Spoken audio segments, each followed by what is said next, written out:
It was the fall of 92, and a new thing was stirring in higher education. There was a technique that was being used to train farmers in kind of scientific methods for growing and developing their crops. Agribusiness, though not quite what it is today, was really what they were trying to do, and they were trying to educate them well in modern methods.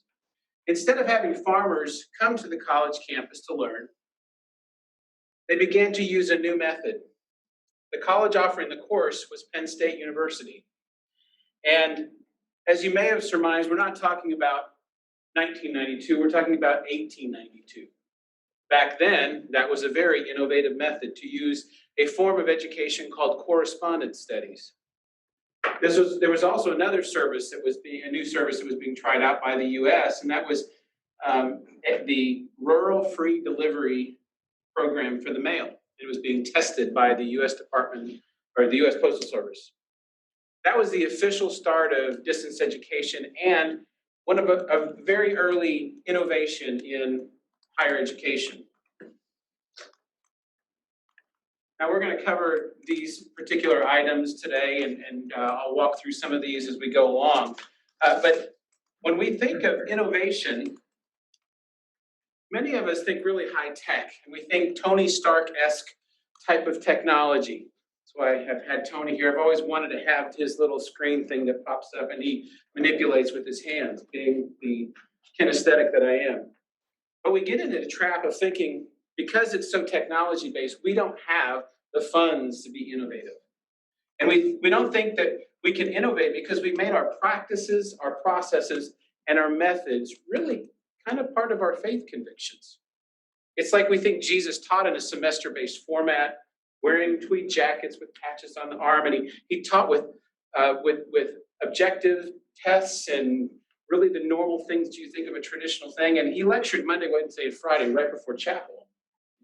But we need to understand that innovation goes well beyond technology and that of our practices, processes, methods. They're not points of our faith. They're just used by us to really create the education we're doing. As I have a larger presentation on innovation, and I have some quotes that I shared in there, but these four in particular were ones that I wanted to highlight. That first one by John Emmerling, innovation is a creativity with a job to do. That's my favorite one. You know, innovation is not about some really high-tech thing. It is a roll up your sleeves, punch the clock, and get the job done. That's what innovation is about. It's about getting the work done better. The Schaefer quote for us is, of course, very important to remember. We serve the Creator. He's a big God, and He knows all the answers. We just need to ask Him for those answers and learn to cultivate a relationship with Him to bring out those concepts. Now, a lot of people really struggle with, how do I innovate? I did a study of the concepts of innovation, and I present this as a framework for people who are trying to understand, really in a very concrete way, how to innovate. For me, because I feel very strongly that the Bible can be a good basis for anything that we do in our lives. And I pulled out these concepts from the Bible, these principles that really show what it is, a biblical basis for innovation. So over to the right, you'll see that those biblical principles, and I won't read them off to you, but those are all biblical concepts that we can think of about when we think about innovation. And then I did a content analysis of field literature. And from that, I came out with this other side. On the left side is the model of what the concepts of innovation are. First, we want to establish a culture, and that culture needs to be one that's focused on innovation, collaboration, tenacity, and speed, all based on this biblical foundation. We look for the problems once we've established that culture. Then we begin to look for solutions in an imagination networking section.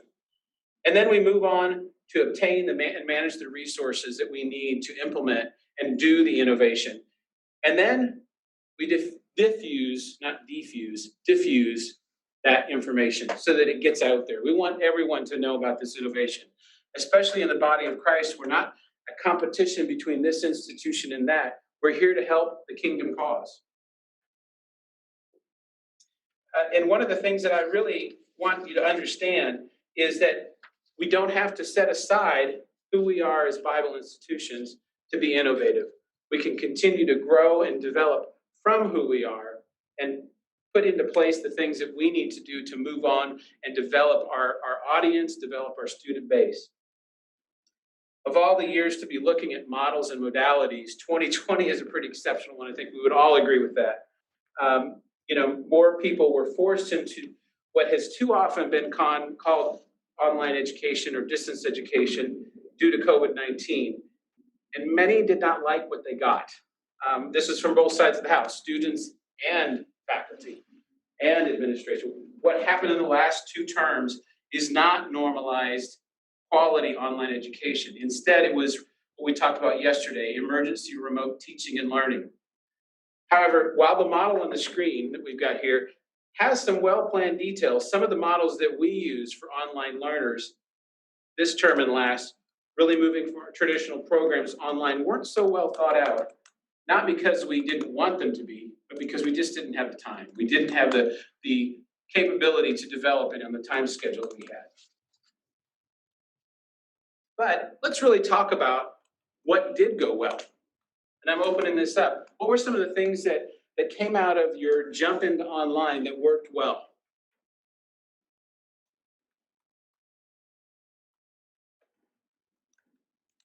Bought some new technology. Say again? We bought some new technology. Bought some new technology and added it to the process. Okay, what else? Students realized they could do it. That's a great point. They could do it. Jennifer says teamwork and synergy. Very good. Anything else? Force some new creative solutions to an unexpected problem. Very good. Yes, force some new solutions and creative solutions. As I began to look at some of the innovations out there in the field in general, I started looking at some of the trends and found some really innovative things that were going on. A big one is the area of student support services. That doesn't sound very techy, right? That's just, hey, we do this. It's not really about technology. We support our students. But that's an innovative piece. David Ford says we had done a test run of online learning the week before because of, I don't see the rest of it. I don't know if you, David, someone put a comment in there. I can't see the rest of it. Just posted it. We had done a test run of online learning the week before because of the winter. Okay, so he had a different reason for trying it out that ended up serving in COVID.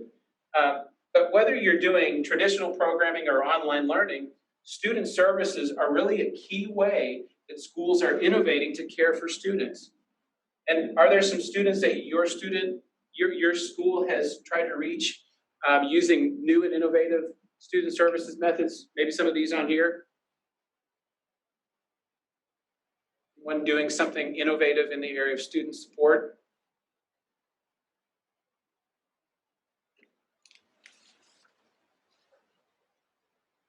At a university counseling center, and they had to go to Telecounseling, yeah. telecounseling. Another area that has been showing some innovation, this one makes pretty good sense, is thinking about innovative strategies. And one of the things that we always want to be thinking about in our institution is offering programs that are in demand. STEM programs, IT, business, that are really around your mission. I don't want you to jump away from who you are, but as you look at the field and the constituency you have, what are the areas, what are the programs that are in demand for who you are? We talked about big data earlier, and analytics is another piece that is being used to help student progress. They're identifying where a student might be going, oh, I'm not going to make it, or they're starting to slow down in their progress. And this has helped them to be able to jump in, get that student the help they need, and help them bring them to success. Another piece that is really important for our institutions that may be on the smaller side is the smaller class size ratios. That's one that plays in our wheelhouse for most of us.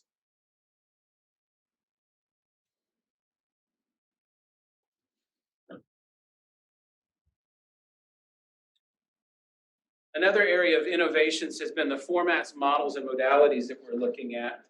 And, there are a number of innovations that are happening in this area. Several of them are technologically related. However, many of them are connected with non-traditional programs, but they're not all new technology. So let's walk through a couple of these. For example, micro courses, I made mention of those yesterday. We're developing a model that is based on micro courses. So breaking down your normal traditional or normal online programs into smaller chunks so they can be processed in smaller bite size by students.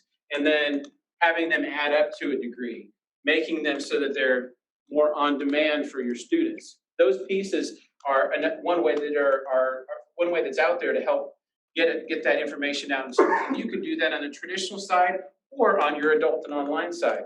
Self-paced is becoming a pretty big one. Virtual reality, that one's probably going to be pretty techy. It's going to require some technological resources. Gamification is another big popular one. We're working on a model in that area as well. Remote technology, that one is going to probably take you some development times and relationships that are going to be needed to set that up. Accelerated courses, that's what we do and what many of you have been doing for years in online programs. Practicum or practica internships, experiential learning, those are in your wheelhouse as well. Think of all the ministers you've placed in practica and internships, et cetera. Dual degree for high school students. How many of you have dual degree programs that is designed to connect high school students to your college? That's a big one right now. A couple right here that are doing that. Amy, I see you're doing that as well. Prior learning assessment's not new, but it's kind of making a comeback, I guess. I've seen it expanding more and more into the graduate level so that we're getting that competency-based credit for learning and competency-based itself. That by itself is a model. Are there any innovations on those formats, models, or modalities that you guys are doing that you'd like to share?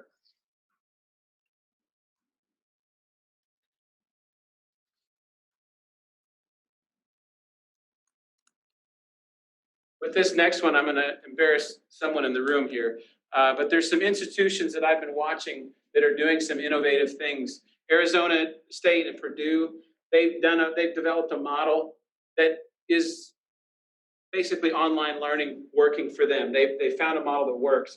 Embry-Riddle and Southern New Hampshire, both private, have done some very innovative things as well. Capella University, one of my favorite, I used to teach there, and I've always liked what they've done. They've slowed down on some of their innovations in the last couple of years, probably because I left there and I just left them with nothing. I'm sure that's what it is. But no, they've got a flex path that's pretty innovative. And then there's Columbia International University in our group. Baptist Bible College is doing that. Jennifer says we're piloting our first asynchronous courses in spring 2021. That's great. That's really great. So those are some colleges that I would say take time to just keep tabs on them as you're looking at how to innovate and do some new things. And as far as emerging patterns and trends, there are techniques, technology, partnerships, and enrollment patterns that are showing up regularly in the field. The area of techniques, there's some obvious ones. Online learning in the time of COVID, it's just become on everyone's mind. It's just at the forefront. I used to say that, one of the things that really normalized online education was Facebook. Facebook for a lot of us is this time waster that we see every day, a couple times a day probably. And what it did for us is it got grandmothers online. It had them watching the pictures of their grandchildren. And when grandmothers started going, oh, this is normal, and I can have a relationship with my grandchildren that are 100 miles away, we could probably do something else with this. Maybe we can educate kids online. Oh, that's already being done. That kind of normalized it in one sense, but I think COVID came and said, really, that's all you got? Let me make it really part of everyone's life with education. With students will still want the traditional side, but it's still something that they're going, that's kind of how we do traditional education and sometimes as well. Another big technique that I've been seeing lately has become even normalized in adult and online programs is scholarships. You know, it used to be that adult and online never gave scholarships because they were already cheaper than the traditional program tuition, and they just didn't need to do that. However, more and more, those scholarships are being available through the adult and online area. Another focus is the non-degree credentials and the micro degrees. That's becoming a big piece where you'll have a Harvard or an MIT developing micro programs where they're going to be offering them through groups like edX at discounted rates. And you can go get some, the meaty part of a degree at this discounted rate, and then go to them and finish out the degree at their current tuition rates. And that's how they're driving students to their programs. So they're getting a little bit through the edX, but then they're finishing them out for a full degree at their institutions. Public institutions are getting into online education.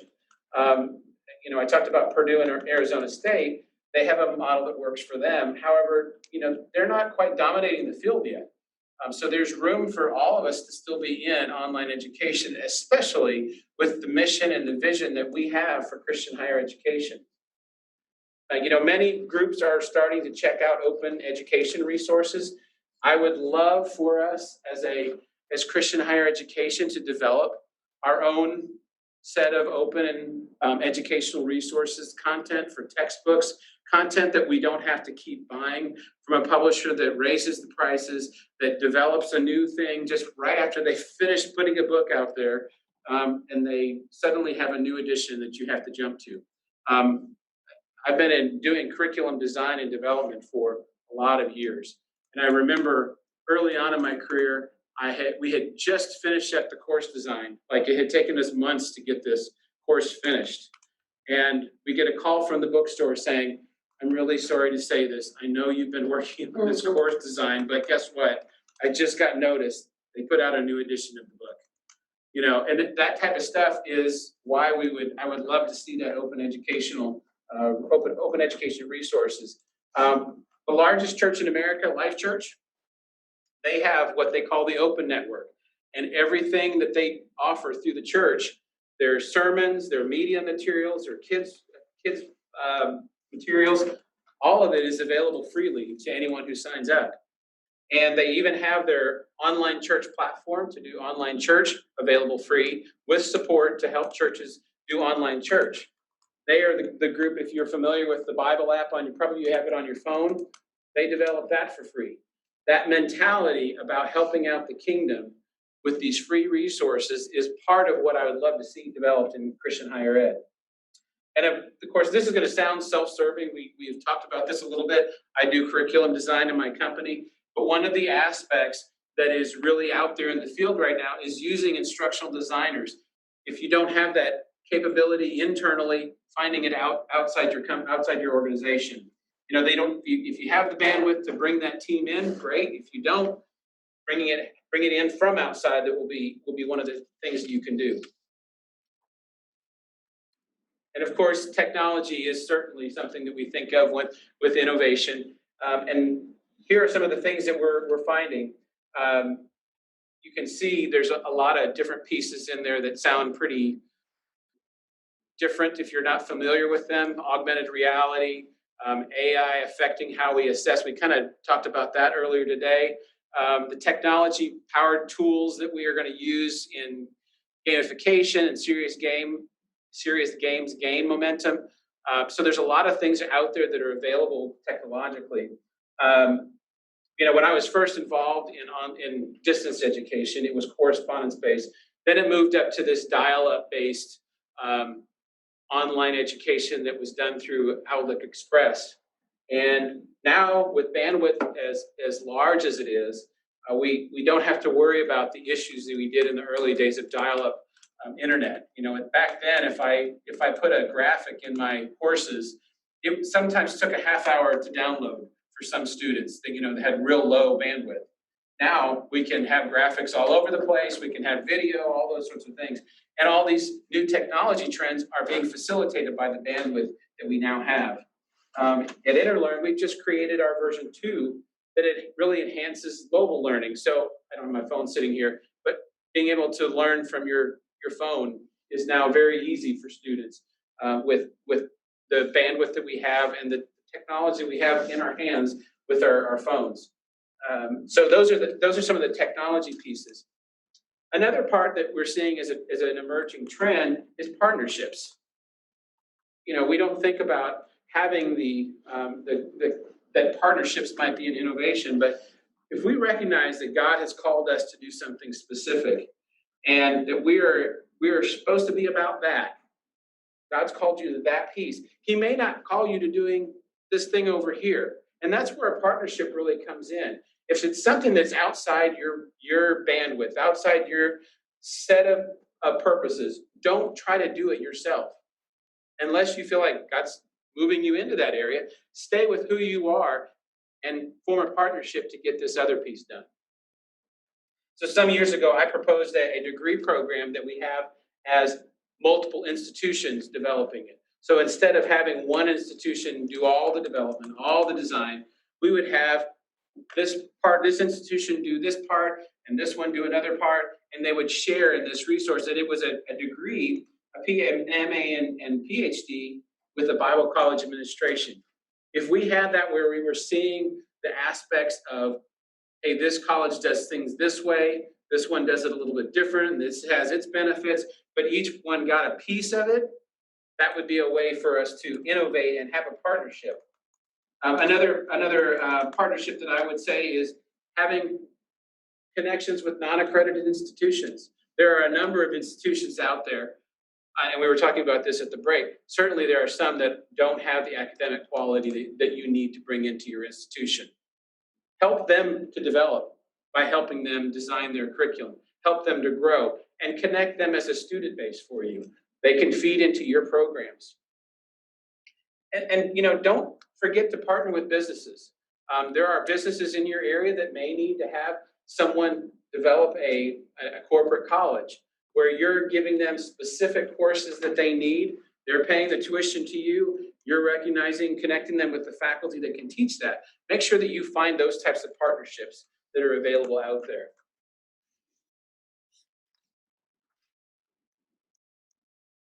You know, one of the things I have done over the years is talk about the patterns of education. And if you're seeing this on the screen and you look at the numbers, if you think about how we're going, especially with, this was before COVID hit, these numbers were established.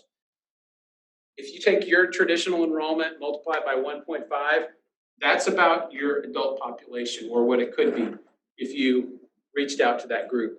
And of course, you know, we have a focus on that in our company, but a big piece of that is, what is your mission about?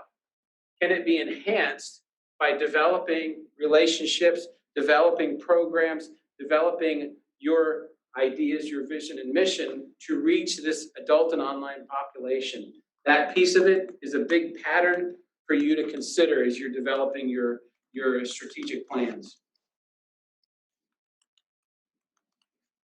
Now, one of the things that we talk about, or we think about when we talk about technology or innovation is, you know, how is this going to avoid risk? I don't want to purchase, you know, $1 million worth of new technology and it goes by the wayside because something else better came along. So we always, in higher ed, we want something that's proven and you know, works well, that sort of thing.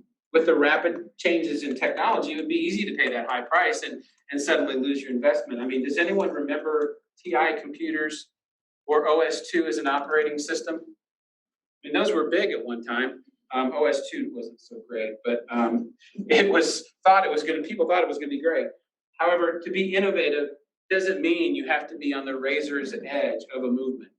You don't have to be first to be effective. And that's a piece that I would suggest to your team is, hey, I want you guys to be thinking innovatively. It doesn't need to be Tony Stark-esque. It does need to be new to you. It needs to be pushing you on your boundaries.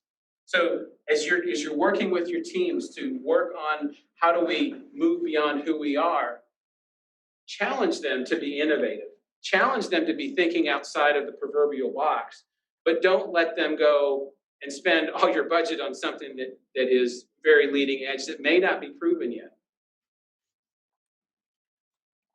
You know, as we've struggled this year, and we kind of alluded to this, you know, we've been just trying to survive. Quality probably wasn't on everyone's mindset. I think that question was asked today was, how many of you did your assessment processes? But truthfully speaking, we have to keep quality in mind because we are in accreditation models, all that sort of thing. You'll notice when I asked about emergency remote teaching, I didn't ask for negative examples. They were there. All of us probably have experienced some of those. I can speak of my own children's experience in college and high school. There were some really bad things that happened. They just didn't work. And I'm a little bit concerned that online education will get a negative rap because of what happened with this emergency remote teaching. That said, we've got to get back to the focus on quality despite the turbulence of the times. And we must keep our focus on quality management principles. As it happens, I've just finished a book on, it's a short book on quality management for the academic leader. And before you think I'm trying to sell you a book, I will be giving this book away at the February conference. So, as a plug for ABHE's annual conference, come back and to the warm weathers of Florida and pick up the book at my booth. But there are some things in that book that will help the academic leader really think about how do I implement quality in my organization. And I want to talk a little bit about that from the perspective of, you know, we think in higher education circles, when we talk about quality, that we're really talking about accreditation. However, accreditation is just the first dimension. We think of quality at InterLearn in 3 dimensions. It's just the first dimension of quality. So it's a very permission-based, it's your external influence, it's very reactive. It's your accreditation, your state recognition, perhaps denominational recognition. It's something that someone from the outside says you have to do in order to develop a quality program. We alluded to this yesterday when we were talking about, I'm sorry, I forget who was talking about it, but they started talking about some of the dimensions of building a quality program. And part of it is looking at your process and procedures and making your internal influences the focus, making it very proactive. Hey, we're going to develop systems. We're going to make sure that our processes work well, our services are quality, and they're really doing that. And then a third dimension is your people and your products, making sure that who you are is connected with the people that you have in your organization and the products that you put out there. And it goes from a reactive to a proactive to an expansive quality. Instead of people going, oh, they're quality because they're accredited. No, they're quality because we know about them. We know who they are. They're doing great things. They've got people that just love doing what they're doing, and they're doing some innovative models, and they're helping their students grow and develop as individuals. That's what happens when you become quality from a three-dimensional perspective. Now, one of the things that I like to look at when I talk about growth and really innovation is the concept of a life cycle. If you're familiar with this, this is a normal distribution. About everything that I can think about in the physical world has a life cycle associated with it. Some are taller and bigger, some are shorter and longer, and I'll spare you the statistical discussion from my doctoral statistical teaching days on the normal curve. However, colleges have a life cycle too. And unfortunately, some are on the downward side. Programs are in decline. Giving is in decline. Student numbers and tuition are also in decline. Reserves are in decline. Staff and faculty counts are in decline. I was on a campus of a college 2 months ago or so, and I was speaking with the leader, and he understood these life cycles pretty well. He recognized, he had just been hired by the institution, and he recognized that the previous leaders had really taken their eyes off the ball. They had let the programs decline and just sit. They were still recruiting students. They were still bringing in students for these programs, but they hadn't reworked the curriculum. They hadn't developed it and made sure that it was leading edge. And that piece of it really was making them on the downward side of that cycle. And unfortunately, this is the picture of some colleges today. They're on the downward side of this normal curve. But when I think about innovation and growth, this is what I picture what needs to happen. Stacked bell curves, or an S curve if you're familiar with that construct. It's stacked normal distributions. And what it is that each different normal curve is an innovation. It's a growth piece. It's something that new that you've added to your institution. You know, the bottom piece is, you know, the original foundation of the institution. They were founded for a specific purpose with a specific mission, and they were doing that thing. And if they would have just kept doing it exactly that way with no changes, it would eventually gone into decline. But for those that are growing and innovating, they begin to add these new stacked curves, and they become a growing institution.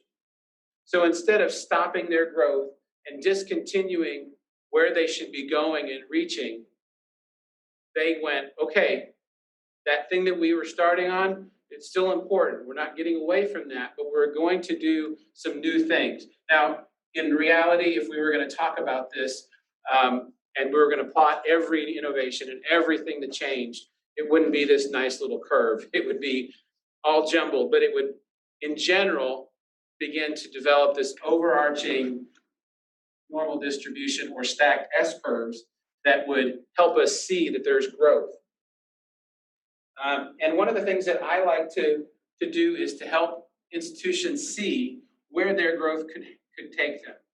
Whether it's a plotting of, hey, this new program can do this, but I talk to them about growth being in all things new, whether it's new efficiencies, new programs, new designs, new modes, modalities, new locations, whatever it is, that those innovations that they're going to be offering, those pieces are going to be what helps them to grow. And that's the piece that all of these things that we've talked about today are really about. They're focused on helping you think about, this is what's being done out in the field. What things could I implement to help me get to this stacked S curve, the stacked bell curve? And considering who we are as an institution as a filter for these new innovations. It's, like I said, it's not that you have to be on the very cutting razor's edge of technology. It's, hey, I need to do something new to help me grow, to help me reach out to new individuals. It's not I'm going to go totally change who I am. It's based on who you are. And so when you think about your institution, I want you to always be thinking about, how can I grow? How can I put in a new innovation, a new thing that is going to help my S curve stack nicely like that? I shared a little bit about who InterLearn is yesterday. You saw some of those things, but I'd like to open up for questions.